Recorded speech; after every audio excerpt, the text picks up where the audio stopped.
निष्ठावंत भाव भक्तांचा स्वधर्म, निर्धार हे वर्म चुको नये, निर्धार हे वर्म चुको नको, निष्काम निश्चळी विठ्ठली विश्वास, पाहो नये वास आणिकांची।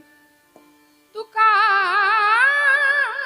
म्हणे ऐसा कोणे उपेक्षिला, नाही ऐकियेला ऐसा कोणी। निष्काम निश्चळी विठ्ठली विश्वास, पाहो नये वास आणिकांची। पांडुरंगा करू प्रथम नमन, पांडुरंगा करू प्रथम नमन, पांडुरंगा करू प्रथम नमन, पांडुरंगा करू प्रथम नमन। दुसरे शरण संतांची या, दुसरे शरण संतांची या, दुसरे चरण संतांची या, दुसरे चरण संतांची या। पांडुरंगा करू प्रथम नमन, दुसरे चरण संतांची या। त्यांच्या कृपादाने कथेचा विस्तारू, बाबाजी सद्गुरु दास तुका। ओम नमो ज्ञानेश्वरा करुणा करा दयाळा, तुमचा अनुग्रह लाधलो पावन झालो चराचरी।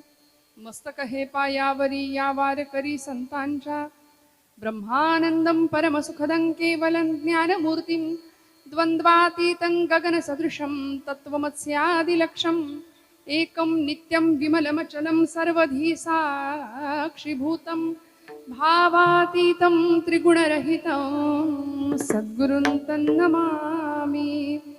समचरण सरोजं सान्द्रनीलाम्बुदाभं, जघननिहितपाणिं मण्डनं मण्डनानां, तरुणतुलसीमाला कन्धरो कञ्जनेत्रं, सदयथमलहासं विठ्ठलं चिन्तयामि। योऽन्तः प्रविश्य मम वाचमिमां प्रसुप्तां, सञ्जीवयत्यखिलशक्तिधरस्वधाम्नाम्, अन्यांश्च हस्तचरणश्रवणत्वगादीन् प्राणान् नमो भगवते पुरुषाय तुभ्यं। घ्यावी घ्यावी माझी सेवा दीन दुर्बळाची देवा, दीन दुर्बळाची देवा, दीन दुर्बळाची देवा। घ्यावी घ्यावी माझी सेवा दीन दुर्बळाची देवा, दीन दुर्बळाची देवा, दीन दुर्बळाची देवा। घ्यावी घ्यावी माझी सेवा दीन दुर्बळाची देवा, घ्यावी घ्यावी माझी सेवा दीन दुर्बळाची देवा, दीन दुर्बळाची देवा, दीन दुर्बळाची देवा। घ्यावी घ्यावी माझी सेवा दीन दुर्बळाची देवा, घ्यावी घ्यावी माझी सेवा दीन दुर्बळाची देवा, दीन दुर्बळाची देवा, दीन दुर्बळाची देवा। प्रभो तुम्ही महेशाची या मूर्ती, मी दुबळा अर्चितसे भक्ती। बोल जरी गंगावती तरी स्वीकाराल की, विठ्ठल विठ्ठल विठ्ठल।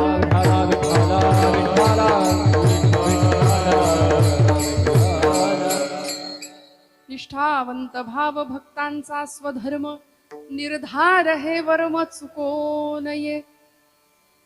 परमेश्वर स्वरूप उपस्थित सर्व श्रोतृवृंदांच्या हृदयस्थ परमात्म्याला अत्यंत श्रद्धापूर्वक भावानी नमस्कार करते, नतमस्तक होते। ज्ञानगंगा विद्यानिकेतन, खऱ्या अर्थी ज्ञानाची गंगा, की ज्या गंगेमध्ये आपण उभं राहावं आणि भगवान सूर्यनारायणाला अर्घ्य प्रदान करावं, अशी साक्षात ज्ञानाची गंगा जिथं अवतरली आहे, असं हे इतकं सुंदर सरस्वतीचं विद्येचं प्रांगण, गोड अशा या सरस्वती मातेच्या सहवासामध्ये या विद्यानिकेतनामध्ये आपण सर्व मंडळी, ही सर्व भावी पिढी, भारताचं उज्ज्वल भविष्य अत्यंत आनंदाने कीर्तन श्रवणाला बसलंय, हा माझ्या आयुष्यातला आजचा भाग्ययोग आहे. कारण सर जिथं जिथं आम्ही कीर्तनाला जातो तिथं सांगायला लागतं, लेकरांना घेऊन या, लेकरांना घेऊन या. आज इतकी लेकरं समोर कीर्तनाला आहेत म्हटल्यानंतर मला किती आनंद झाला असेल कल्पना करा ना. कारण कीर्तन म्हटलं की नंतर रिटायरमेंट नंतर ऐकायची गोष्ट आहे असा समज समाजामध्ये आहे.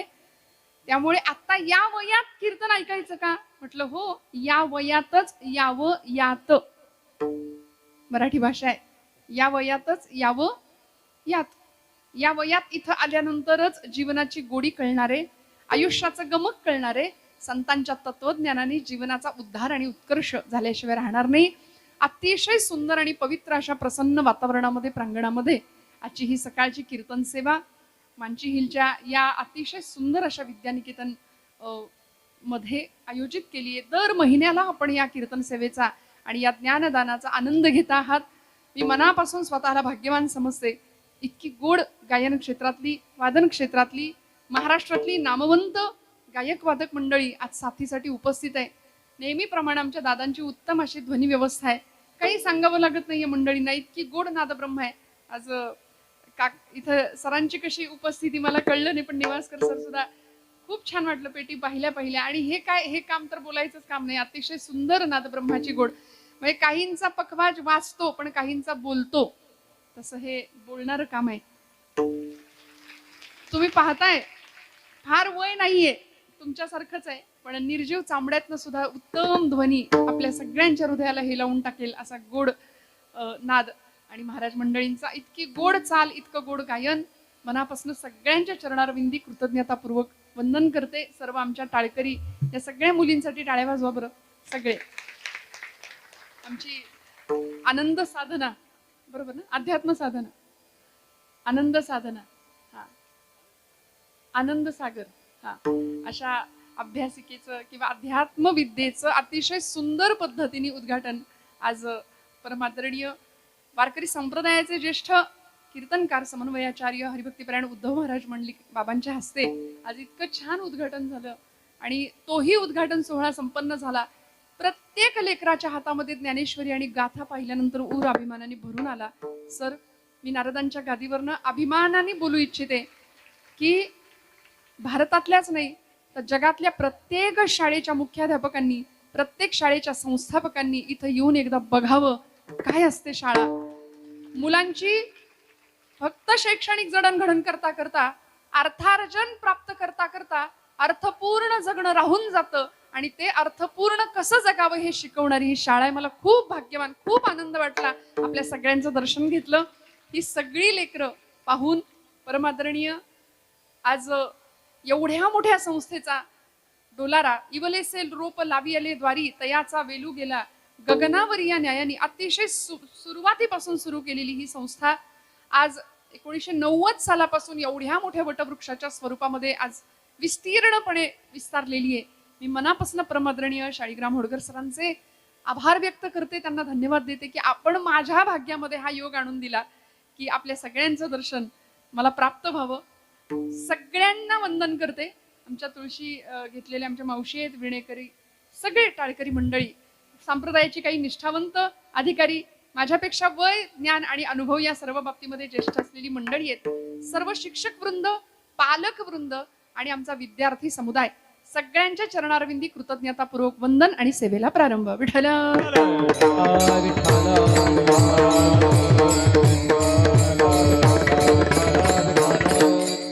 निष्ठावंत भाव भक्तांचा स्वधर्म निर्धार हे वर्म चुको नये.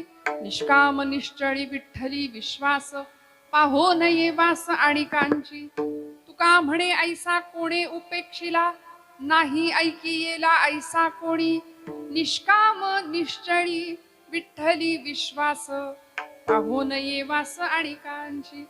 जगद्गुरु संत श्रेष्ठ श्री तुकोबारायांचा अतिशय सुंदर असा, मला वाटतं या अभंगावर कदाचित मागे पुढे निरूपण झालं असेल किंवा नसेल, नाही, कारण मला सरांनी एक अभंग सांगितला होता, बाळकाचे हाती पण ते बाळकाचे साठी पण ते हाती धरिली पाटी या न्याय हा अभंग 2-3 वेळा झालेला आहे. कदाचित हाही अभंगाचं एखाद्या वेळी पारायण झालं असेल किंवा निरूपण झालं असेल असा अंदाज होता, पण नाही म्हणतायत सर. त्यामुळे 3 चरणांचा अत्यंत सुंदर, अत्यंत सोपा, जाताना प्रत्येकाने पाठ करून जाईत ना. मी विनंती करेन तुम्हाला सगळ्यांना की हा अभंग जाताना पाठच होऊन जाईल असा 3 चरणांचा अत्यंत सोपा, उत्कृष्ट, म्हणायला गेलं तर सोपा, अर्थाच्या दृष्टीने अत्यंत गहन असलेला जगद्गुरु संत श्रेष्ठ श्री तुकोबाराय, वैराग्य राग रसिक, भागवत धर्माच्या कलशस्थानी विराजमान असणारे आणि गाथा नावाचं अत्यंत अजब असं रसायन तुम्हाला मला देणारे जगद्गुरु संत श्रेष्ठ श्री तुकोबाराय, ज्याच्यामध्ये भक्ती आहे, ज्ञान आहे, वैराग्य आहे, या सगळ्याचा संगम ज्या एका ग्रंथामध्ये तुकोबारायांनी घातला, अशा गाथेचं वाचन आणि एवढंच नाही, शिक्षकांच्या मार्फत लेखी पारायण सुद्धा होतंय. केवढा मोठा योग आहे, किती आनंदाची गोष्ट आहे पहा ना. कारण ही अक्षर, ती अक्षरे नवती देखा, ब्रह्म साम्राज्य दीपिका, अर्जुनाला गी चितकळिका प्रगटली असे. ज्ञानोबांची ज्ञानेश्वरी काय, तुकोबांची गाथा काय, एकेका अक्षराला परतत्वाचा स्पर्श आहे. आम्ही विद्या ग्रहण करतोच, पण या विद्येबरोबर नीतीचं शिक्षण द्यावं, अध्यात्माचं शिक्षण द्यावं. संतांना कायम असं वाटलं की इथला समाज मन, मनगट आणि मेंदू या 3ही बाबतीमध्ये सक्षम असला पाहिजे, तो सजग असला पाहिजे. आणि या मातीमध्ये, या ज्ञानगंगेच्या या प्रवाहामध्ये हे काम केलं जातंय. अतिशय सुंदर पद्धतीने असलेलं हे वातावरण. म्हणून तुकोबारायांच्या या अभंगाचं औचित्य, जगद्गुरु संत श्रेष्ठ श्री तुकोबारायांचा 3 चरणांचा अभंग. एकसारखे शब्द वापरले, पण आम्हाला निष्ठा शिकवली. भक्ताकडे असणारी अंतर्लक्षणं आणि भक्ताची बाह्य लक्षणं या दोन्हीचा सांगोपांग विचार करत तुकोबारायांनी, मग तो देवभक्त असू दे, देशभक्त असू दे किंवा धर्मभक्त, राष्ट्रभक्त असू दे, भक्तांनी नेमकं असावं कसं याचा वस्तुपाठ या अभंगात दिलाय. विठ्ठल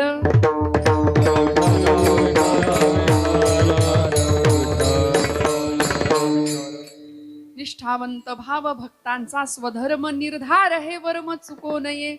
शब्दांची रेलचेल महाराजांनी खूप सुंदर केली. आपण सगळी मंडळी अगदी अगदी पहिलीच्या वर्गापासून कॉलेजची विद्यार्थिनी, महाविद्यालयीन विद्यार्थी आणि विद्यार्थिनी आपण सगळे इथे उपस्थित आहात. काही संख्येने पालक वर्ग उपस्थित आहे. सगळ्या वयोगटाला तुकोबारायांचा हा अभंग अगदी सार्थ आणि अगदी सूचक असा अभंग आहे. संतांनी आम्हाला काय दिलं, महाराज म्हणाले, काय सांगू आता संतांचे उपकार, ठेवीता हा पायी जीव थोडा. जीव जरी ठेवला मज निरंतर जागविती, आम्हाला जाग करण्याचं काम संतांनी कायम केलं. उपनिषदांची व्याख्या आहे बघा. स्वामी विवेकानंदांचं आवडतं विधान होतं, उत्तिष्ठत जाग्रत प्राप्य वरान्य बोधत म्हणाले. आधी उठा, जागे व्हा आणि आपल्या ध्येयासाठी चालत राहा, प्राप्त करा ध्येय. उपनिषदकार म्हणाले उत्तिष्ठत जाग्रत. आता उपस्थित असलेल्या सगळ्या माझ्या मित्रपरिवाराला, या सगळ्या विद्यार्थ्यांना मी एक प्रश्न विचारते की आधी उठतो आणि मग जागतो की आधी जागतो आणि मग उठतो आपण? तुम्ही जागे आहे ना सगळे? हा, आपण आधी जागतो आणि मग उठतो का उठल्यावर जागतो? नाही. पण आमची परंपरा आणि आमचं तत्वज्ञान इतकं सामर्थ्य संपन्न आहे ना, उठलेल्याला जाग करणारी आपली परंपरा आहे. जागल्यानंतर आम्ही उठणारच आहे, उठून चालायला लागणार आहे, पण चालणाऱ्या माणसाला धावायला लावणारी, उठणाऱ्या माणसाला जाग करणारी, म्हणजे खऱ्या अर्थी देहाच्या झोपेबद्दल कुणीच विधानं केली नाहीत. आमच्या मनाला आलेली मरगळ, आमच्या मनाला आलेलं नैराश्य घालवण्याकरता संत मांदियाळींनी भरपूर मोलाचा वाटा या सगळ्या महाराष्ट्राच्या किंबहुना संपूर्ण भारतभूमीच आमची देवभूमी आहे असं म्हटलंय ना. कशा अर्थी देवभूमी आहे? देवतांनी इथं जन्म घेतले, अवतार घेतले, ही देवभूमी आहे. कुठल्याही देवानी तिकडे दुसऱ्या देशामध्ये अवतार घेतलाय असं आपण ऐकलंय, पाहिलंय? आपली पुराणं, आपल्या कथा सगळ्यांना सगळं माहितीये. दशावतार प्रसिद्ध आहेत आपले, 10 अवतार आहेत भगवंतांचे. श्रीमद भागवत महापुराण ग्रंथामध्ये भगवंताचे 24 अवतार सांगितलेत. पण देवानी अवतार घेतले ते या आपल्या भूमीत, म्हणून ही भूमीच देवभूमी आहे. या भूमीचं काळीज आहे अध्यात्म. म्हणून आपण भौतिक प्रगती कितीही करूया, कितीही शिक्षण जरी घेतलं, कितीही भौतिक विकास केला, तरी आमचं बेसमेंट असलं ना अध्यात्माचं, की मग आमचं जीवन चुकणार नाही. ते संतांना माहिती होतं. म्हणून या देवभूमीमध्ये संत अवतीर्ण झाले. देवच संत रूपाने अवतीर्ण झाले. देवते संत निमित्त त्या प्रतिमा. प्रत्येक कुळात, प्रत्येक जातीत संतांनी अवतार घ्यावा. आणि ही भूमी अशी तशी नाहीये. महाराष्ट्राचे आधुनिक वाल्मिकी गदी माडगुळकर, गदिमा, त्यांचं विधान आहे, त्यांची वाक्य आहेत आणि सगळ्यांच्या परिचयाचे असतील आपल्या. कर्तव्य दक्ष भूमी सीता रघुत्तमाची. काय घडलं या भूमीमध्ये? रामायणे घडावी येथे पराक्रमाची. शिर उंच उंच व्हावे हिमवंत पर्वताचे. आचंद्र सूर्य नादो स्वातंत्र्य भारताचे. हे राष्ट्र देवतांचे म्हणा, हे राष्ट्र प्रेषितांचे. आचंद्र सूर्य नादो स्वातंत्र्य भारताचे. हे राष्ट्र देवतांचे, हे राष्ट्र प्रेषितांचे. आचंद्र सूर्य नादो स्वातंत्र्य भारताचे. येथे नसो निराशा थोड्या पराभवाने. पार्थास बोध केला येथेच माधवाने. हा देश स्तन्य प्याला गीताख्य अमृताचे. आचंद्र सूर्य नादो स्वातंत्र्य भारताचे. स्वातंत्र्य भारताचे. स्वातंत्र्य भारत माता की. हा देश स्तन्य प्याला गीताख्य अमृताचे. कुरुक्षेत्रावर धर्मयुद्धामध्ये परमात्मा गोपाल कृष्णांनी अर्जुनाला काय सांगितलं? भगवद्गीता सांगितली. ती या भूमीमध्ये सांगितली. अर्जुनाचं निमित्त करून तुम्हाला मला संभ्रांत झालेल्या जीवाला भगवद्गीतेचं तत्वज्ञान गोपाल कृष्णांनी दिलं.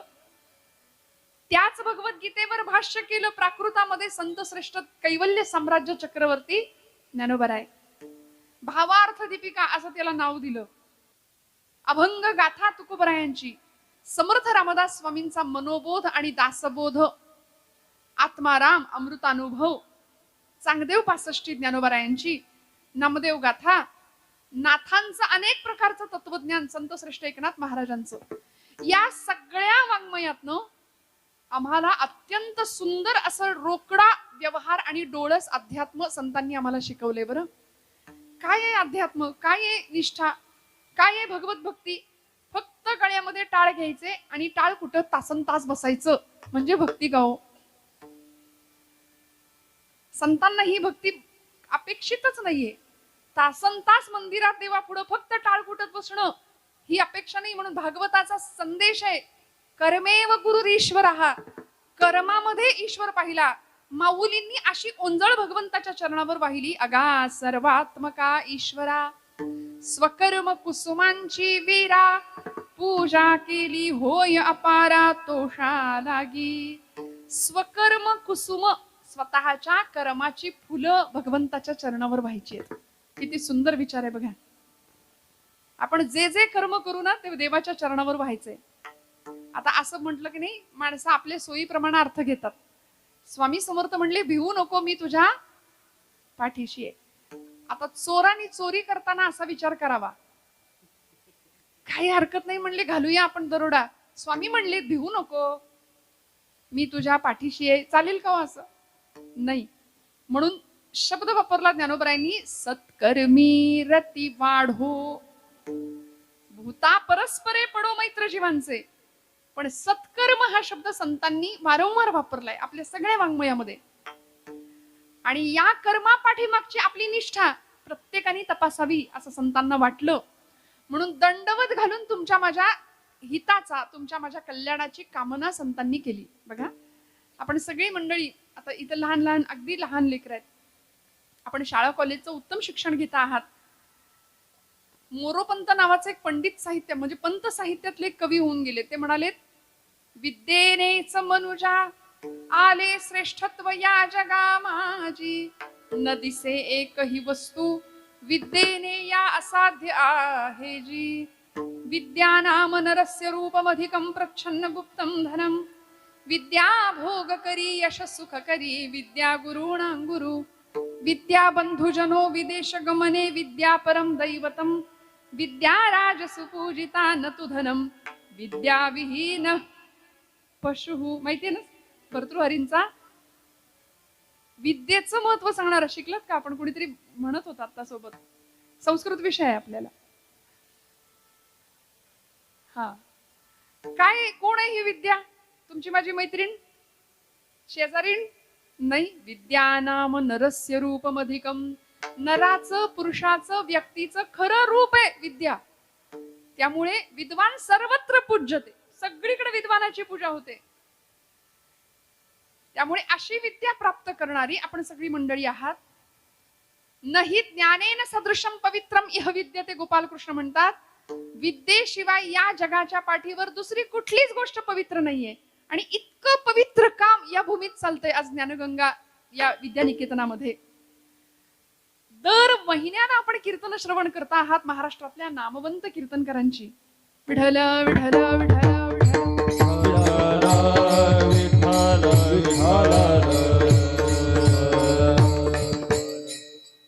दर महिन्याला महाराष्ट्रातले अनेक प्रथितयश नामवंत विद्यावाचस्पती असलेले अनेक कीर्तनकार आपण इथं त्यांना पाहताय.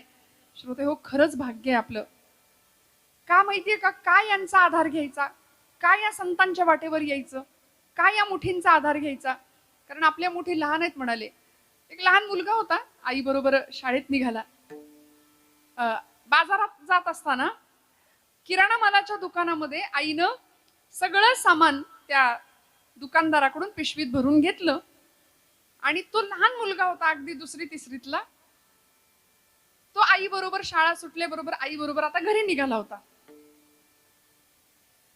दुकानदारांनी त्या पोराकडे बघितलं आणि त्या मुलाला सांगितलं, बाबा तुला चॉकलेट पाहिजे का? तो म्हणला, नको काका मला.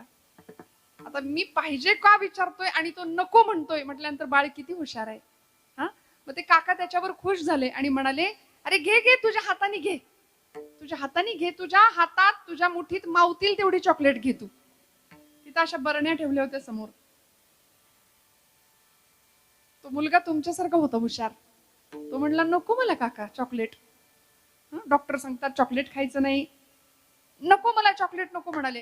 अरे ऐक माझं, किती गुणी बाळ आहे रे, तुला धर म्हणतोय आणि तू घेईनास.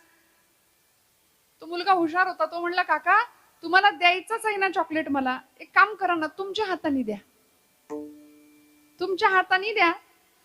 त्या दुकानदारांनी बरडीचं झाकण उघडलं आणि स्वतःच्या दोन्ही मुठी भरून त्या पोराच्या हातामध्ये चॉकलेट्स दिले. त्यांनी स्वतःच्या शर्टच्या खिशामध्ये, पॅन्टच्या खिशामध्ये सगळे चॉकलेट भरून घेतले आणि निघाला. आई म्हणली, कार्ट्या, तुला ते काका म्हणत होते तुझ्या हाताने चॉकलेट घे, तू का नाही घेतले? तो म्हणला, आई माझी मूठ मोठी का दुकानदाराची मूठ मोठी? विठ्ठल विठ्ठल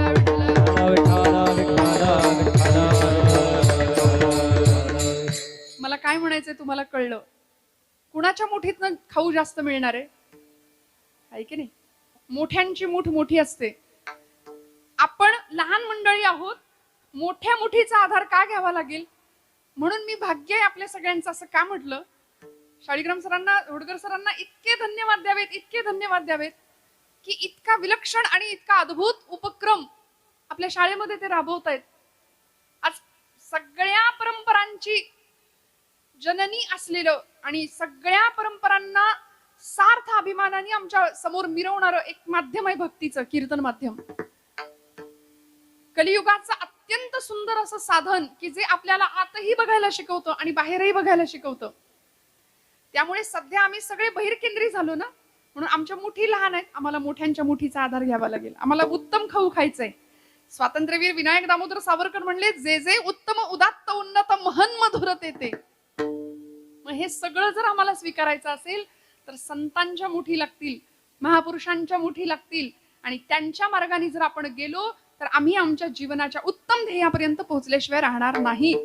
म्हणून जगद्गुरु संत श्रेष्ठ तुकोबरायांच्या या अभंगाचं 3 चरणांचा अभंग आहे. या अभंगाचं प्रयोजन आहे की जे तुकोबराय आम्हाला भक्ती करत असताना त्या भक्तीमध्ये नेमकं काय काय असलं पाहिजे, भक्त्याची अंतर्लक्षणं नेमकी काय आहेत, भक्ताची बाह्य लक्षणं नेमकी काय आहेत, हे सांगत असताना अत्यंत सुंदर शब्दांनी अभंगाची सुरुवात करतात. अभंगाच्या प्रथम चरणापासून निष्ठावंत भाव भक्ताचा स्वधर्म, निष्ठावंत भाव भक्ताचा स्वधर्म, निष्ठावंत भाव भक्ताचा स्वधर्म, निष्ठावंत भाव भक्ताचा स्वधर्म, निष्ठावंत भाव भक्ताचा स्वधर्म, निष्ठावंत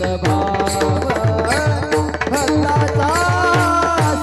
स्वधर्म, निष्ठावंत भाव भक्ताचा स्वधर्म, निष्ठावंत भाव भक्ताचा स्वधर्म, निर्धार हे वर्म चुकोणाये, निर्धार हे वर्म चुकोणाये, निष्कामनी चल विठ्ठल विश्वास, निष्कामनी चल विठ्ठल विश्वास, निर्धार हे वर्म चुकू नये, निर्धार हे वर्म चुकू नये, निष्कामनी चल विठ्ठल विश्वास, निष्कामनी चल विठ्ठल विश्वास, हा निष्ठावंत भाव भक्ताचा स्वधर्म, निष्ठावंत भाव भक्ताचा स्वधर्म, निर्धार हे वर्म चुको नये, निर्धार हे वर्म चुको नये, निष्ठावंत भाव भक्ताचा स्वधर्म, निष्ठावंत भाव भक्ताचा स्वधर्म, निर्धार हे वर्म चुकू नये, निर्धार हे वर्म चुकू नये. क्या बात. निष्ठावंत भाव भक्तांचा स्वधर्म, निर्धार हे वर्म चुको नये. शब्द वापरला निष्ठा, भाव, भक्ताचा स्वधर्म आणि निर्धार हे वर्म चुको नये. मी म्हटलं मग अशी अभंग जाताना पाठच करून जा. एक एक शब्द इतक्या ताकदीचा आहे, एकेका अक्षरात आहे माझा रमाकांत तुकोबराय म्हणतात. महाराज एवढ्या प्रचंड अभंग संख्येने आम्हाला गाथा देतात, आणि एवढं सगळं करून काय म्हणले माहितीये, तुका म्हणे मज बोलवितो देव, अर्थ भाव गुह्य तोची जाणे. सगळं माझ्याकडून देवानी करून घेतलं म्हणाले, मी नाही केलं. आपण जरा जरी काही केलं तरी मी केलं म्हणून लगेच आपल्या स्वतःकडे श्रेय घेतो की नाही. देव आम्हाला एरवी नाही आठवत, आम्हाला देव अवघड पेपर दिवशी आठवतो. गणित इंग्रजीचा पेपर म्हणजे मी माझं सांगते, राहू दे तुमचं नाही सांगत, की आपोआप मारुतीच्या देवळाकडे पावलं जायची, आज वाचव बाबा, नाही का. देव आम्हाला संकटात आठवतो, एरवी नाही आठवत. पण संतांनी क्षणाक्षणाला त्याचं स्मरण केलं, क्षणाक्षणाला. प्रचंड निष्ठा भगवंताविषयी, आणि निष्ठा या शब्दाचा अर्थ आहे खर तर श्रद्धा असा जर आपण घेतला तर आचार्य जगद्गुरु शंकराचार्यांनी श्रद्धेची व्याख्या सांगितली, शास्त्रेषु गुरुवाक्येषु अतीव विश्वासः सा श्रद्धा म्हणाले. कशाला श्रद्धा म्हटलं? शास्त्रेषु शास्त्र प्रमाणावर, वचनावर, गुरुवाक्येषु स्वतःच्या गुरूंच्या वचनांवरती. आता गुरुनिष्ठा राहिली नाही, गुरूंवर विश्वास राहिला नाही. शास्त्रेषु गुरुवाक्येषु अतीव विश्वासः सा श्रद्धा. श्रद्धेची व्याख्या सांगितली. परत सांगते, श्रद्धा नावाची आपल्यापैकी असलेली कुणी मुलगी नाही. श्रद्धा कशाला म्हणायचं? अंतःकरणामध्ये असलेली अशी भावना आहे की विश्वासाची भावना आहे. आपली श्रद्धा असावी कुणावर? भगवंतावर. आपली श्रद्धा असावी कुणावर? माता पित्यांवर. आपली श्रद्धा असावी कुणावर? आपल्या आचार्यांवर, आपल्या गुरुजनांवरती. मग तिथे असलेला पूर्ण विश्वास तिला श्रद्धा म्हटलंय. आणि तुकोबरायांनी शब्द वापरलाय निष्ठा. श्रद्धेची अजून एक वरची पातळी आहे, ती म्हणजे निष्ठा आहे. आता आपल्यापैकी बरीच मंडळी मेडिकलचं शिक्षण घेत आहेत. शैक्षणिक, वैद्यकीय आणि औद्योगिक असं सगळं शिक्षण इथं या निकेतनामध्ये मिळतंय आपल्याला. भावी डॉक्टर आहात आपण सगळी मंडळी, बरोबर ना? मग डॉक्टरवर आमचा फार विश्वास असतो की नाही? आम्ही जर आजारी पडलो तर कधी न आठवणारा तो डॉक्टर नावाचा देव आपल्याला आठवतो. आपण डॉक्टरांकडे जातो, डॉक्टर लिहून देतात प्रिस्क्रिप्शन, ते घेऊन आपण लगेच मेडिकलमध्ये जातो. आपल्याला बऱ्याच जणांना ते अक्षर नाही कळत खरं, पण तरी पण आपण मेडिकलमध्ये जातो, त्यांना ते कागद दाखवतो, लगेच त्या गोळ्या घेतो आणि आपल्या घरी येऊन देवापुढे ठेवतो. हळदी कुंकू आपलं रोज व्हायचं त्या गोळ्या औषधांना, बरोबर ना? असं करतो का आपण? नाही करत. आपण ती गोळ्या औषधं, जेवढा कोर्स आपल्याला डॉक्टरांनी सांगितलाय तो सगळा कोर्स आपण घेतो. 4 दिवस, 5 दिवस, 8 दिवस, जे काही असेल ते. ती सगळी औषधं गोळ्या आपल्याला घ्यायची असतात का? आपला डॉक्टरवर विश्वास आहे. आपला डॉक्टरवर विश्वास आहे. मला फरक पडला पाहिजे, मला गुण आला पाहिजे. एखादा अंतराळवीर असतो, तो अंतराळात जातो. सुनीता विल्यम्स, कल्पना चावला सारख्या अंतराळवीर, वीरांगना अंतराळात जातात आणि तिथून सॅटेलाइट्सद्वारे सगळी चित्र आपल्याला उपग्रहांच्या माध्यमातून पाठवली जातात आणि आम्ही ती चित्र पाहतो. मंगळावर अमुक अमुक आहे, चंद्रावर अमुक अमुक आहे, हे आम्हाला खाली बसून कळतं. आम्ही त्यावर काय ठेवतो? जागेत ना आपण त्याच्यावर विश्वास ठेवतो. आपण असं म्हणतो का मी कुठं बघितलंय जाऊन? आपण त्याच्यावर विश्वास ठेवतो. अरे खरंच हे असलं पाहिजे. एखाद्यानी विषाची बाटली आपल्या समोर धरली आणि सांगितलं हे विष आहे बरं का, विष, हे प्यायल्यावर माणूस मरतो, असं जर म्हटलं तर आपण म्हणू हो असेल बाबा. आपण असं म्हणतो का? मी कुठं बघितलंय, पिऊन बघू बरं, 2 थेंब मी पिऊन बघतो. नाही, आपण विषावर सुद्धा विश्वास ठेवतो. माझा मुद्दा नीट ऐका.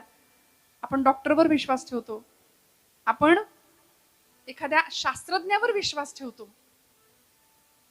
कितीतरी शास्त्रज्ञांनी शोध लावता लावता लावता सुरुवातीला असं कळलं मोठी आकाशगंगा गॅलेक्सी आहे. त्यानंतर असं कळत गेलं एक नाही, अशा अनंत आकाशगंगा आहेत या ब्रह्मांडामध्ये. इन्फिनिट शब्द वापरला, अनंत आकाशगंगा आहेत. आणि आम्ही ज्याच्या सत्तेने हा सगळा व्यवहार चालू आहे त्या एका शक्तीला आमची संत परंपरा काय म्हणते माहितीये? अनंत कोटी ब्रह्मांड नायक. अनंत आकाशगंगा या ब्रह्मांडामध्ये आहेत हे शास्त्रज्ञ आम्हाला सांगतात. पण त्या अनंताचा सुद्धा ब्रह्मांडाचा नायक असलेला जो आहे ना, ती चैतन्य रूपी शक्ती, जिला तुकोबा विठ्ठल म्हणतात, कुणी कृष्ण म्हणतं, कुणी राम म्हणतं, कुणी गणपती बाप्पा म्हणतं, कुणी महाकाली म्हणतं. पण ती चैतन्यमयी शक्ती, तिच्यावर नेमका आमचा विश्वास नाही. आमचा सगळीकडे विश्वास आहे, आमचा संतांवर विश्वास नाही. म्हणून तुम्हा सगळ्यांचं का कौतुक, आपण दर महिन्याला संत विचार ऐकताय मुलांना. खरंच खूप मोठं भाग्य आहे. आणि आपल्यापैकी उगीच जबरदस्तीने कोणी बसत असेल तर आजपासून खरंच ठरवा की हे माझ्या हिताचं आहे, हे माझ्या कल्याणाचं आहे. महिन्यातून 1 दिवस 2 तास मी इतकं सुंदर कीर्तन मला महाराष्ट्रातल्या खूप मोठ्या लोकांकडून ऐकायला मिळतंय, हे माझं अहोभाग्य आहे. नामदेव महाराज म्हणले, जन्मोजन्मी आम्ही बहुपुण्य केले, तेव्हा या विठ्ठले कृपा केली.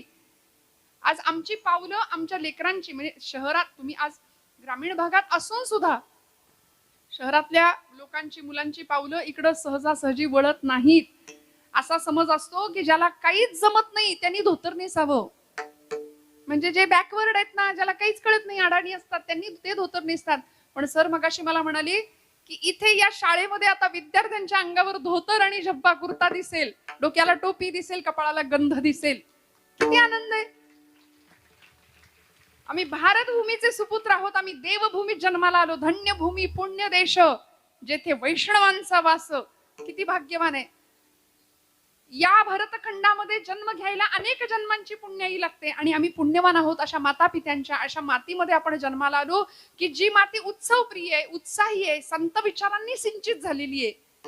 पण थोडं पाश्चिमात्यकरणाचं वारं आपल्याकडे आल्यामुळे सगळंच बघ बिघडत चाललं, बदलत चाललं. म्हणून पुन्हा एकदा नव्याने आज पुन्हा एकदा या सगळ्याचं बीजारोपण म्हणजे सुसंस्कृत आणि सुसंघटित व्हावं, एकत्रित यावं, इतक्या सुंदर पद्धतीने विचारांचा एक आचारांचा परिपाक तयार व्हावा, इतक्या सुंदर पद्धतीने हातात घेतलेलं हे असिधारा व्रत. संतांची हीच तर अपेक्षा आहे तुमच्या माझ्याकडून. दुसरं काय हवंय संतांना सांगा ना.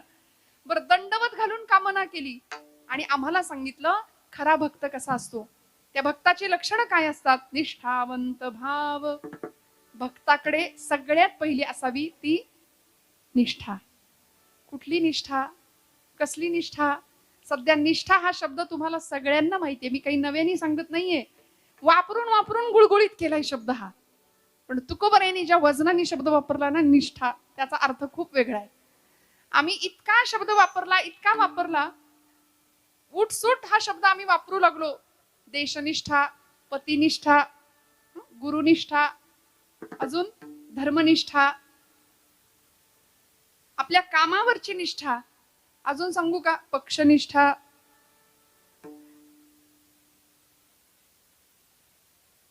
आज मी तुम्हाला अमुक अमुक पक्षाबद्दल सांगेन असं सगळं म्हणणं व्यक्त करणारी अनेक मंडळी असतात.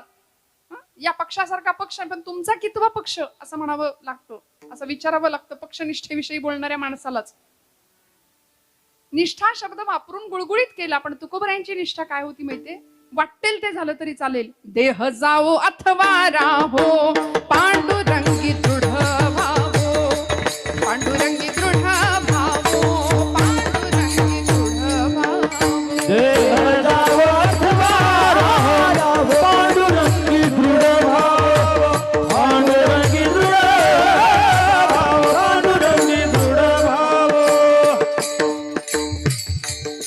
नामदेव महाराज म्हणले देह जावो अथवा राहो, पांडुरंगी दृढ भावो. देह गेला तरी चालेल. देहापेक्षा देव महत्वाचा वाटला. देहापेक्षा आज देवाला मानणारी माणसं थोडी कमी आहेत. बाबा महाराज सातारकर म्हणायचे तुम्ही देवाला माना किंवा मानू नका, त्यांनी तुम्हाला मानले एवढं तरी माना. देवाला मानत नाही आपण. देवाला माना किंवा मानू नका, पण त्यांनी तुम्हाला मानले एवढं तरी माना. कारण ज्या दिवशी तो तुम्हाला मानणार नाही त्या दिवशी तुमच्या घरासमोर गर्दी जमेल. माणसं म्हणतील उचला आता झालं यांचं काम. मग 4 जण लागतात, खांद्यावर न्यावं लागतं नाही का. म्हणून आहेत तोपर्यंत आपल्या आतमध्ये असलेली एक प्राणशक्ती आहे, चैतन्य शक्ती आहे.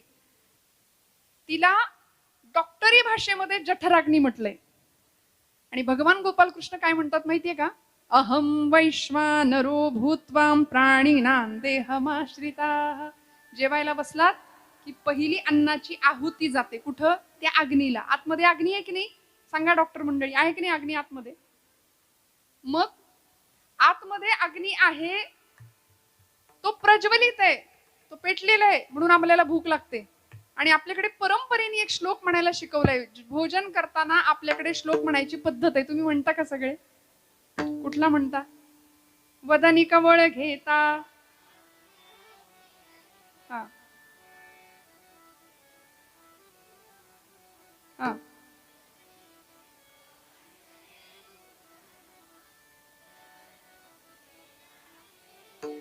वा. रघुवीर समर्थ. बरोबर. आता इथं काय आपल्या सुरुवात नाही करायची, काही वाढलेलं नाहीये. तुम्ही छान श्लोक म्हटला. वदनी कवळ घेता नाम घ्या श्रीहरीचे सहज हवन. हवन शब्द वापरला की नाही. मग हवन कुठं करतो आपण. यज्ञात करतो. हवन यज्ञात केलं जातं. परिणाम काय होतो. हे यज्ञ कर्मच आहे. आपण जेवतो, आपल्याला भूक लागते, आतला अग्नी प्रदीप्त होतो, प्रज्वलित होतो, म्हणजे आपण ती अन्नाची आहुती पोटात घेतो, त्या यज्ञात टाकतो जठराग्नीमध्ये. कुठपर्यंत ही वरची आहुती आहे, जोपर्यंत आतला अग्नी पेटलेला आहे. एकदा का आतला अग्नी थंड झाला की मग बाहेरचा अग्नी असतो. लोक म्हणतात उचला. मग बाहेरून अग्नी लावण्याच्या आधी आपण आतला अग्नी समजून घेतला पाहिजे, नेमका काय आहे, कोण आहे ते चैतन्य शक्ती. त्या चैतन्य शक्तीचा अत्यंत निष्ठेने माऊलींना सुद्धा लढा लागला होता. आणि माऊली त्या चैतन्याला आवाज देतात, माझ्या जीवाचा तू जीव आहेस, जीवीची या जीवा प्रेम भावाची या भावा, जीवीची या जीवा प्रेम भावाची या भावा, जीवित जगवा प्रेम भावाची या भावा, जीवित या जीवा प्रेम भावाची या भावा, तुझा वासुनी केशवा, तुझा वासुनी केशवा, अनुनावडे जीवे अनुसरणी ये, अजूनी कान ये, जीवे अनुसरणी ये, अजूनी कान ये.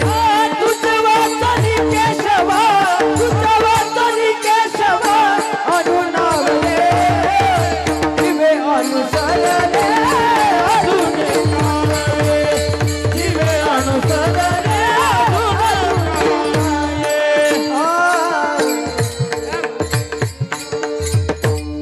जीवीची या जीवा प्रेम भावाची या भावा. आतमधला जो जीवातला जीव आहे ना, कोण असतो? मग तो म्हणाले मी आहे. आपण त्याला मी म्हणतो, त्याला वेदांताच्या भाषेमध्ये कुटस्थ चैतन्य म्हटलंय आणि तोच ओळखायचंय आपल्याला. मी कोण? आचार्य म्हणाले कोहम कथमिदम जातम को वै कर्तास्य विद्यते. मी कोण? Who I am, what is the mission of my life. मी कोण? आपण कधी विचारतो का स्वतःला मी कोण, मी कोण, मी कोण?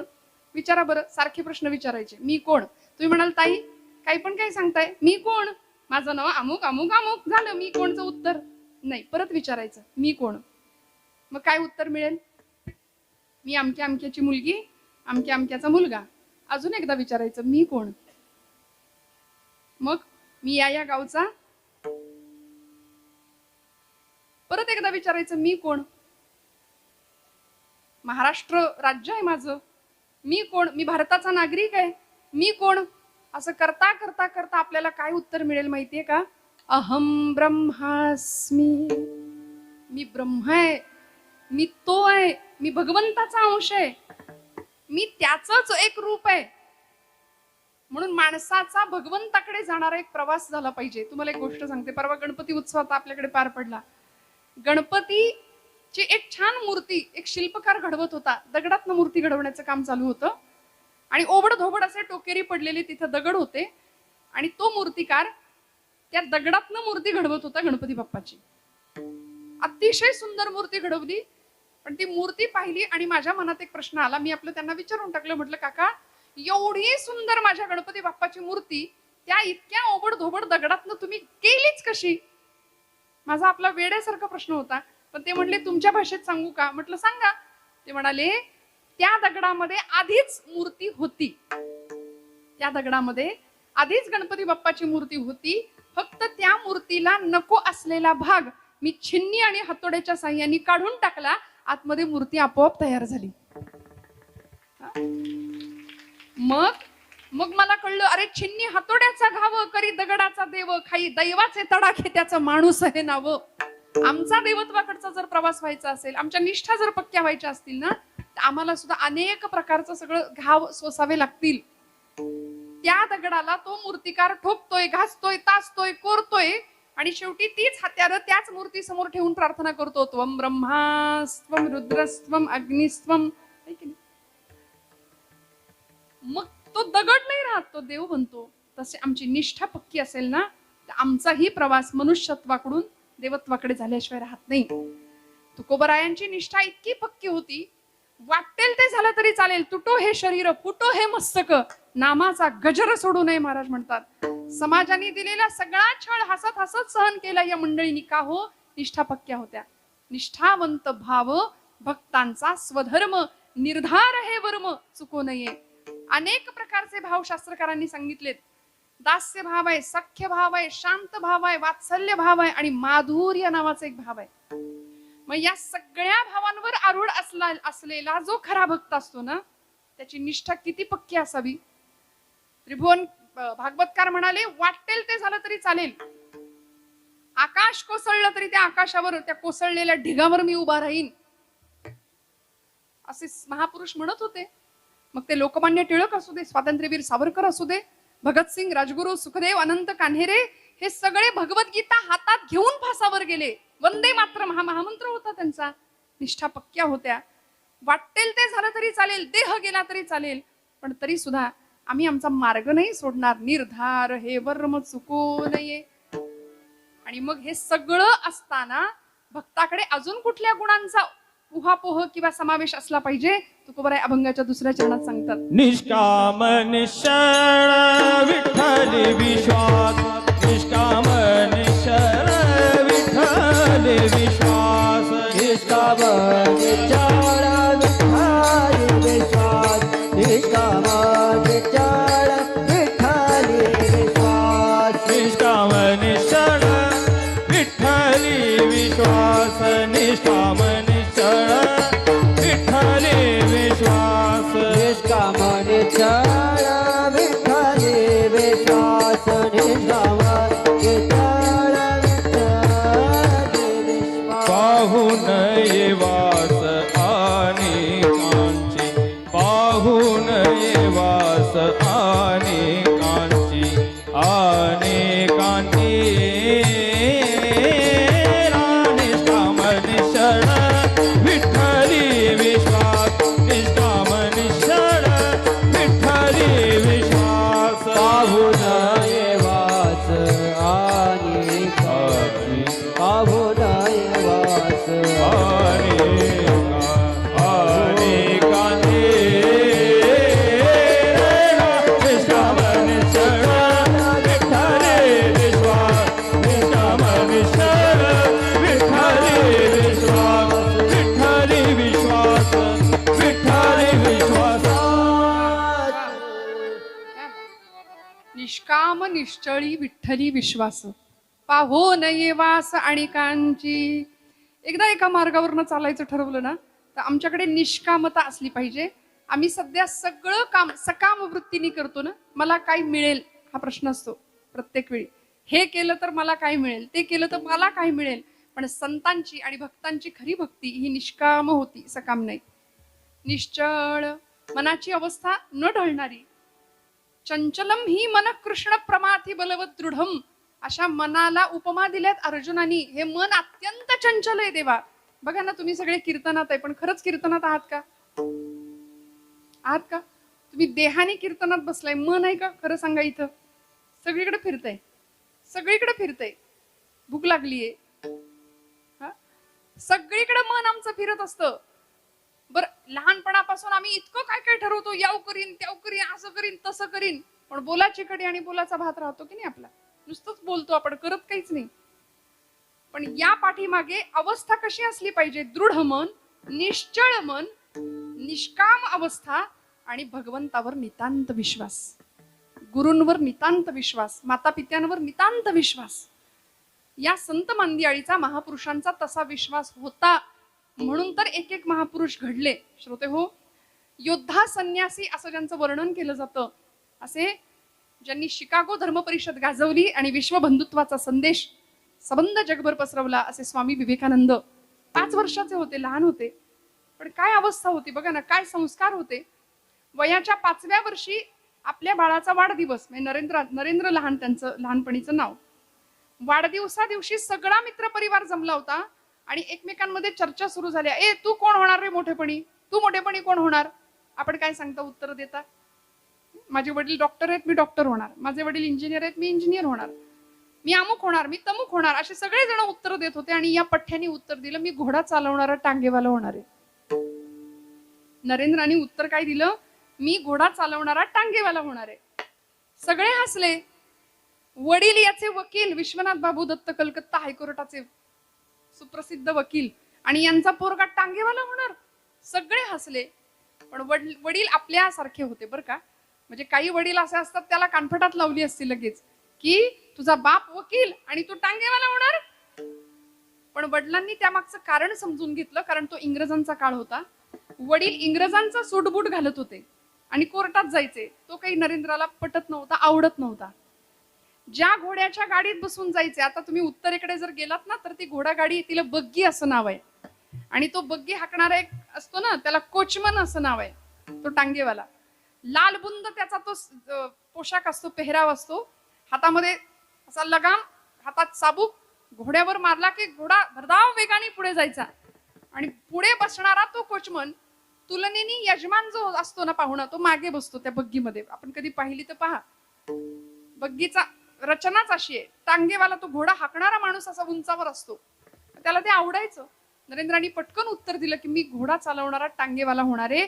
पण आई वडिलांनी काय केलं पाहिजे, हळूहळू हळू आपल्या संस्कारांवरची, आपल्या धर्मावरची, आपल्या परंपरेवरची निष्ठा आणि विश्वास कसा दृढ होत जातो पहा ना. भिंतीवरती एक चित्र लावलं होतं. त्या चित्र असं होतं, कुरुक्षेत्रावर भगवान गोपालकृष्ण अर्जुनाला भगवद्गीता सांगतायत, रथाचं सारथ्य करतायत अर्जुनाच्या. भुवनेश्वरी मातेनी आणि विश्वनाथ बाबूंनी आपल्या बाळाला सांगावं, नरेंद्रा तुला टांगेवाला व्हायचंय ना, हो खुशाल हो, पण तुझ्या घोड्याच्या गाडीत फक्त अर्जुनाला बसव. त्या चित्राकडे दाखवलं बोट आणि सांगितलं, तुझ्या घोड्याच्या गाडीत फक्त अर्जुनाला बसव. अर्जुनाचं सारथ्य करणाऱ्या गोपाळ कृष्णासारखा सारथी हो माझ्या राजा. हा संस्कार लहान वयामध्ये केला. आणि हळूहळू तुम्ही कधी वाचलं तर नक्की वाचा स्वामी विवेकानंदांचं चरित्र. स्वामीजी म्हणतात की पाश्चात्य शिक्षणाचा प्रभाव आमच्यावर होता आणि हळूहळू आमचा देव भोळेपणा नष्ट व्हायला लागला. आम्ही देव मानेनासे झालो, आमच्या निष्ठा गुळगुळीत झाल्या, आमची देवावर धर्मावर निष्ठा नाही राहिली. कारण पाश्चिमात्य लोक इथे यायचे, इंग्रज लोक इथे यायचे आणि भारतातल्या सगळ्याच प्रथा, परंपरा, देव, धर्म हे सगळं खोटं आहे म्हणायचे, थोतांड आहे हे सगळं असं म्हणून आमची स्टिंगल करायचे. आमचा राष्ट्राभिमान स्वतःच्या टाचेखाली या लोकांनी तुडवायला सुरुवात केला. आणि खरंय मंडळी, फक्त इंग्रज आले का? कोण कोण आले? डच आले, शक आले, हून आले, पोर्तुगीज आले, इंग्रज आले. 150 वर्ष इंग्रजांनी राज्य केलं. मुघल आले, अनेक सुलतानी आक्रमण या भूमीवरती झाली. आणि एवढ्या वर्षानंतर या सगळ्या लोकांनी इथलं सगळं नेण्याचा प्रयत्न केला, लुटून सगळं नेलं. रिकाम्या आगबोटी भरून आले होते इंग्रज, सगळं नेण्याचा प्रयत्न केला आणि आमचा राष्ट्राभिमान सुद्धा स्वतःच्या टाचेखाली तोडवून टाकलाय. बर इतक्या वर्षानंतर, इतक्या स्वाऱ्या होऊन अक्षरशः या लोकांनी नालंदा तक्षशिलासारखी विद्यापीठ होती, 6-6 महिने पुस्तकं जळत होती, जाळून टाकली विद्यापीठ आमच्या इथली शिक्षण संस्था. आणि गुरुकुल पद्धतीचं शिक्षण होतं भारतामध्ये. ती गुरुकुल पद्धती नामशेष केली, पुस्तकं जाळली. आणि इथं भारतीयांवर जर राज्य करायचं असेल तर म्हणाले आता इंग्रजी शिक्षण किंवा कॉन्व्हेंट शिक्षण आणायचं. म्हणून बघा, इंग्रजी शिक्षणाला नकार नाहीये, उत्तम इंग्रजी भाषा आम्हाला आलीच पाहिजे, इंग्रजी शिक्षण आमच्याकडे असलंच पाहिजे. पण त्याचबरोबर आमच्या परंपरा, आमची संस्कृती, आमचा सनातन धर्म हे सगळं आम्हाला कधी कळणार? याकरता कीर्तन आहे बरं का, याकरता कीर्तनाचं प्रयोजन आहे. विठ्ठल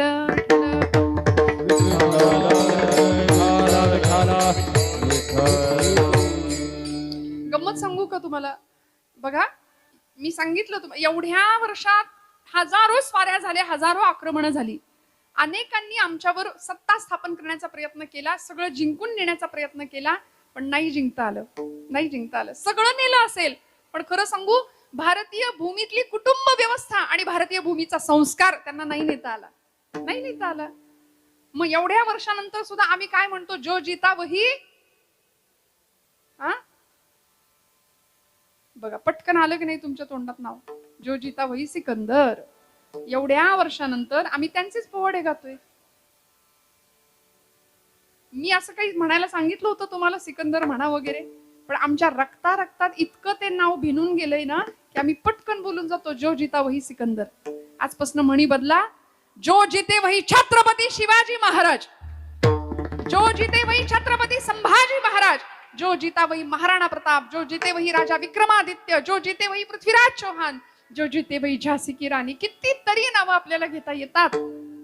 आपण या सगळ्यांना विसरतो आणि नको त्यांची नावं घेतो की नाही.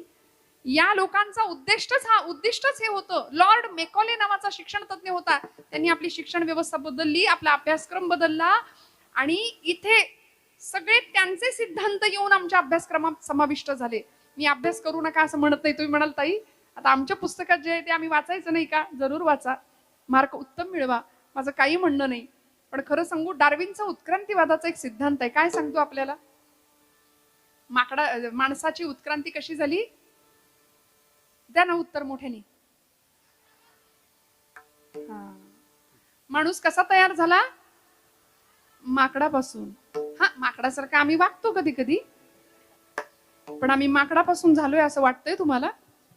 आता हा डार्विनचा उत्क्रांतीवादाचा सिद्धांत आहे. आता तुम्ही कीर्तन ऐकताना मी पुराणाचा आधार देऊन तुम्हाला सांगते. श्रीमद भागवत महापुराण नावाचा ग्रंथ आहे, जो 17 पुराणांनंतर व्यास महर्षींनी 18वं पुराण म्हणून लिहिला. त्या भागवत पुराणामध्ये या प्रश्नाचं उत्तर दिलंय, माणूस कसा तयार झाला. ब्रह्मदेवांच्या सृष्टीचं वर्णन आहे. ब्रह्मदेवांनी जगातलं पहिलं जोडपं निर्माण केलं होतं, मनू आणि शतरूपा त्याचं नाव. मग मनू पासून निर्माण झालेले आम्ही सगळे मानव आहोत. दानवासारखे, मरकटासारखे कधी कधी वागतो. पण डार्विनचा उत्क्रांतीवादाचा सिद्धांत त्याच्याच मुलांनी खोटा ठरवला. त्याच्या मुलांनी त्यांना प्रश्न विचारला होता की म्हणाले, हे असं कसं झालं? म्हणले, बाबा, माकडाचा जन्म, माणसाची उत्क्रांती माकडापासून.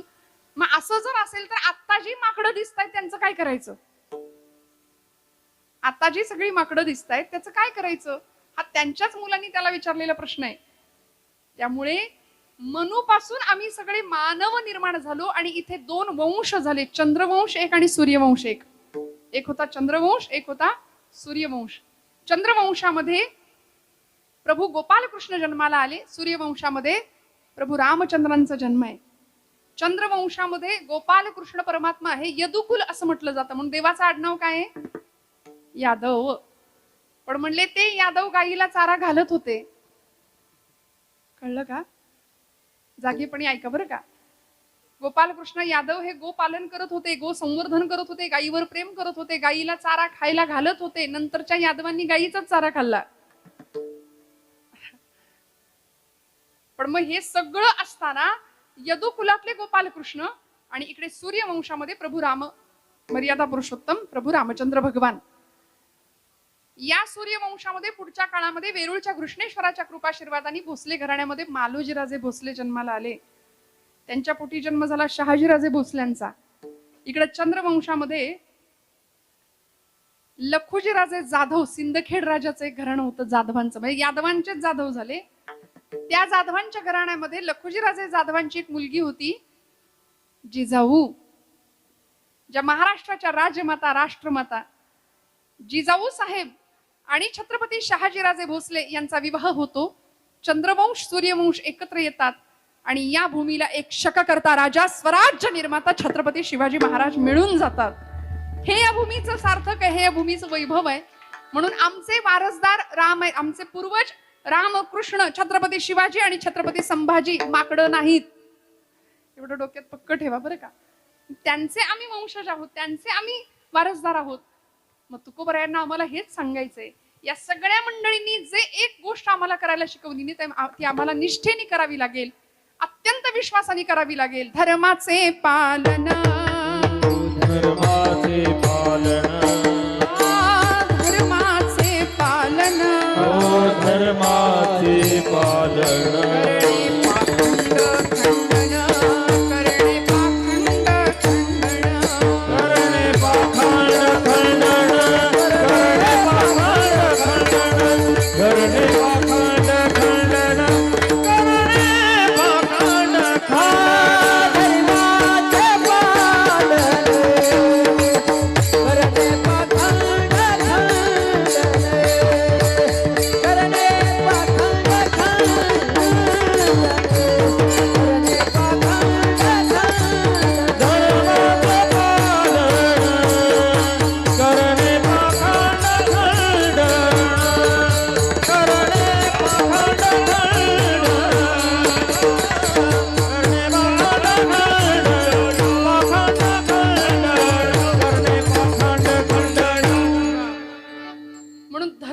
शिकवली, धर्म पालन करायला शिकवलं.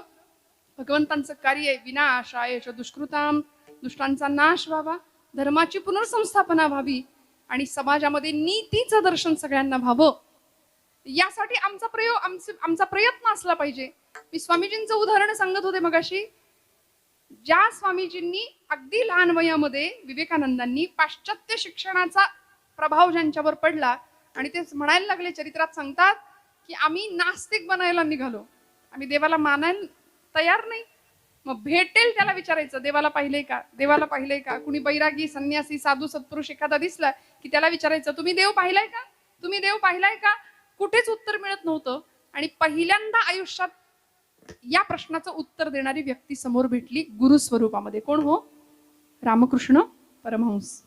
रामकृष्णांच्या समोर नरेंद्र स्वामी विवेकानंद उभे आहेत. रामकृष्ण परमहंसांकडे पाहिलं आणि पहिला आपला ठेवणीतला प्रश्न विचारला, तुम्ही देवाला पाहिलंय का? रामकृष्ण परमहंस शांतपणे उत्तर दिलं, हो. तुला कसा पाहतोय तसा देवाला पाहिलाय.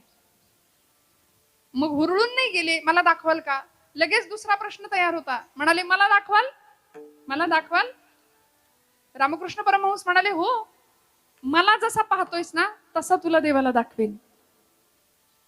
मग कलकत्त्याला बोलावून घेतलं दक्षिणेश्वराला आणि मग तिथे प्राथमिक अवस्थेपासून सगळी तयारी करून घेतली. ध्यानधारणा, योग, प्राणायाम या सगळ्या सिद्धी प्राप्त झाल्या. तेव्हा निर्विकल्प समाधीचा अनुभव दिला आणि मग देव दिसला. हा अनुभव विवेकानंदांनी घेतला. परिव्राजक अवस्थेमध्ये भारत भ्रमण केलं. 3 वर्ष स्वामी विवेकानंदांनी कन्याकुमारीला गेले आणि तिथे स्मारक आहे आज भारताच्या दक्षिणेला. 72 तास ध्यानावस्थेमध्ये एका खडकावर जाऊन बसले. एक खडक खुणावत होता. नावाड्याला विचारलं, मला त्या खडकावर सोडतोस का? तो नावाडी म्हणला, पैसे लागतील. स्वामीजी म्हणाले, माझ्या खिशात पैसे नाहीयेत पण माझ्या बाहूंमध्ये बळ आहे. घेतली समुद्रामध्ये उडी आणि तो खडक गाठला. 3 दिवस 3 रात्री त्या खडकावर बसून साधना केली. मी कोण याचं उत्तर प्राप्त केलं आणि मग भगवंतापेक्षा मी कोणी वेगळा नाहीये ही अवस्था निर्माण झाली. जीवनाचं ध्येय निश्चित झालं आणि हेच स्वामी विवेकानंद भारताचं प्रतिनिधित्व करायला शिकागोची धर्म परिषद गाजवतात आणि विश्वबंधुत्वाचा एक सुंदर संदेश भारताच्या वतीने मांडतात. अमेरिकेतल्या माझ्या बंधू आणि भगिनींनो म्हणून सगळे एका सूत्रात घेतलं आणि भगवंताचं जे तत्वज्ञान आहे, ईश्वर सर्वभूतानां हृद्देशेर्जुन तिष्ठति भ्रामयन् सर्वभूतानि यंत्रारूढानि मायया, हे विलक्षण तत्वज्ञान मांडलं. मला सांगा ना, हा विश्वास असावा लागेल, ही निष्ठा असावी लागेल. नामदेव महाराज म्हणले ना, आपण प्रमाण ऐकलं, देह जावो अथवा राहो पांडुरंगी दृढ भावो. तुका म्हणे प्राण करा देवासी अर्पण. प्राण गेला तरी चालेल पण आमचं ध्येय आणि आमच्या निष्ठा आम्ही पक्क्या ठेवू. हा संतांचा किंवा महापुरुषांच्या आयुष्याचा संदेश होता. वाटेल ते झालं तरी स्वातंत्र्यवीर विनायक दामोदर सावरकर कुठे गेले हो? लंडनला गेले होते. कशा करता? अलीकडे पुस्तक वाचनाची परंपरा किंवा प्रथा कमी झाली, वाचन संस्कृती कमी झाली म्हणून आध्यात्मिक लायब्ररी आज पाहिलं मी, दर्शन घेतलं. आम्ही वाचायला तयार नाही. एका मुलाला मी विचारलं होतं, तू वाचतोस का रे चांगलं काही? तुम्ही वाचता का काही चांगलं चुंगलं, काही एखादं पुस्तक, काही अवांतर वाचन करता का? शालेय अभ्यासाव्यतिरिक्त काही वाचता का? तो म्हणाला, ताई व्हॉट्सअपवरचे मेसेज इतके असतात, म्हणले तेच संपत नाही वाचून. इतकं वाचतो. अलीकडे ते एक विद्यापीठ चांगलं आहे व्हॉट्सअप, आहे की नाही? तेच संपत नाही म्हणाले. म्हटलं तू खरंच काही वाचत नाही? नाही म्हणले, नाही वाचत. म्हटलं आता तू वाचत नाही. विठ्ठल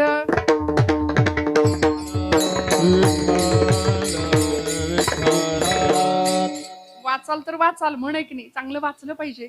श्यामची आई पुस्तकाचं कव्हर सुद्धा आता दुर्मिळ झाले बघायला मिळणं. घराघरात हे पुस्तक असावं. आम्ही घरं भरली, फर्निचर भरले, माणसांना बसायला जागा नाही, एवढं फर्निचर आहे घरात. पण 50 रुपयाचं पुस्तक सापडेल की नाही हे सांगता येत नाही. इतकी दुर्भिक्ष झालं वाचन संस्कृतीचं.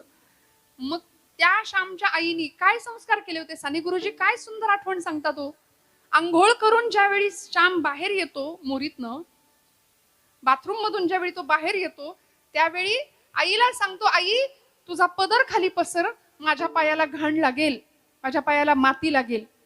त्यावेळी आई सांगते, श्याम पायाला घाण लागू नये म्हणून जेवढा जपतोस तेवढी मनाला घाण लागू नये म्हणून जप माझ्या राजा, आयुष्यभर. हा संस्कार त्या वयामध्ये होत होता. त्या वयामध्ये ते संस्कार केले जात होते म्हणून ही मंडळी, ही माणसं घडत होती. श्रोते हो, छत्रपतींचं घडणं सुद्धा असंच आहे की नाही? राजे लढले कसे आम्हाला माहितीये, पण घडले कसे याचा विचार आम्ही कमी करतो. आमचा विश्वास आणि आमची निष्ठा जर पक्क्या व्हायच्या असतील ना, आमच्या धर्माविषयक, आमच्या संतांच्या विचारांच्या विषयक, तर आम्हाला या महापुरुषांच्या चरित्रांकडे जावं लागेल, बघावं लागेल, थोडस त्यांच्या सानिध्यामध्ये राहावं लागेल. तुकोबा नाहीये तिथं पण गाथेच्या रूपाने महाराजच आम्हाला मार्गदर्शन करतायत. ज्ञानोबा माऊली नाहीये तिथं पण लेकरू होऊन जाऊया आईच्या मांडीवर जातो तसं ज्ञानोबराय आम्हाला समजावून सांगतील. आमच्या जीवनाचं सगळं गमक, सगळं गमक. हे देवभक्तीच्या बाबतीत झालं. देशभक्तीच्या बाबतीमध्ये स्वातंत्र्यवीरांचं उदाहरण सांगत होते. लंडनला गेले शस्त्रास्त्र निर्मितीचा उद्योग करायला. लोकमान्य टिळकांनी स्कॉलरशिप मिळवून दिली होती सावरकरांना. काळजी करू नका म्हणाले, मी जातो. श्यामजी कृष्ण वर्मा आणि लोकमान्य टिळक या दोघांनी सावरकरांना आग्रह केला, विलायतेला जा, बॅरिस्टर होण्याच्या निमित्ताने जा. पण तिथं जाऊन शस्त्र निर्मिती केली सावरकरांनी.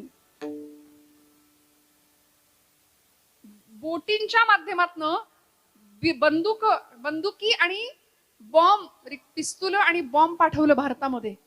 भारतामध्ये क्रांतिकारकांचा लढा आपल्या सगळ्यांना माहिती आहे. खुदिराम बोस नावाचा एक क्रांतिकारक होता, त्यांनी बंगालमध्ये बॉम्बचा पहिला धडाका केला. सगळं इंग्रज सरकार हादरलं होतं. बॉम्ब आला कुठून? भारतात तर शस्त्र नाहीच आहे, शस्त्र निर्मितीचं ज्ञान नाही, तंत्रज्ञान नाही. अनंत कान्हेरे नावाचा एक क्रांतिकारक होता, जॅक्सन नावाच्या इंग्रजी अधिकाऱ्याची त्यांनी नाशिकच्या प्रांतामध्ये हत्या केली.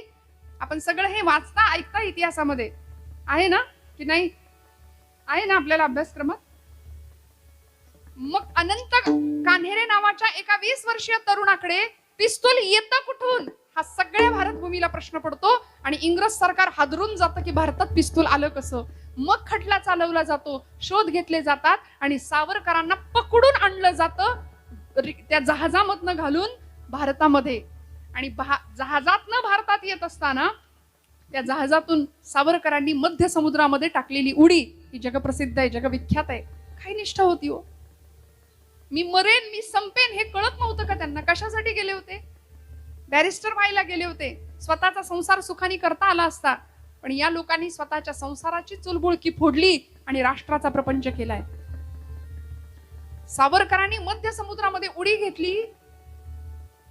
काही इंग्रजी अधिकाऱ्यांनी त्यांना पकडलं, पुन्हा जहाजात घालून भारतात आणलं. भारतामध्ये खटला चालला आणि ब्रिटिश सरकारने सावरकरांना शिक्षा फरमावली. 50 वर्ष अंदमानची काळ कोठडी.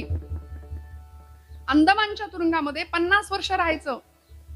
सावरकरांना इंग्रजांनी सांगावं, इथून पुढची 50 वर्ष म्हणजे 1960 सालापर्यंत तुम्हाला काळ कोठडीत राहावं लागेल. पण सावरकर होते. त्यांनी प्रश्न विचारला इंग्रज अधिकाऱ्याला त्या कोर्टामध्ये, आर यू शुअर 1960 साली तुम्ही मला सोडणार, पण are you sure that Britishers will rule India up to 1960?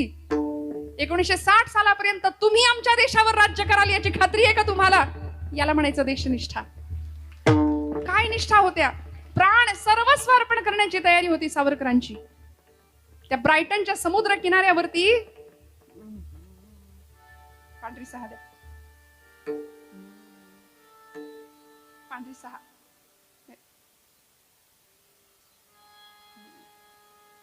आपलं पांढरी 2 चालू आहे ना? हा, okay. Scale change. Vitthal Vitthal Vitthal. Vitthal